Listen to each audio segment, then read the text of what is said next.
Okay, over here in West Rutland, I took the bypass over so I could try to get into the Digipeater on the way. So if we look here, this is the message I sent. CQ Hot G, DE Vermont, DE from Vermont from AA1PR.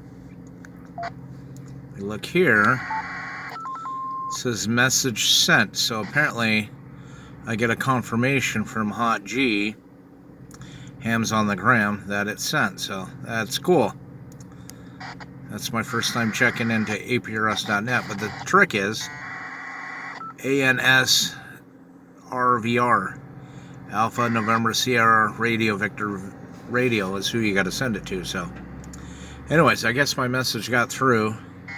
Taking an alternative route to West Rutland.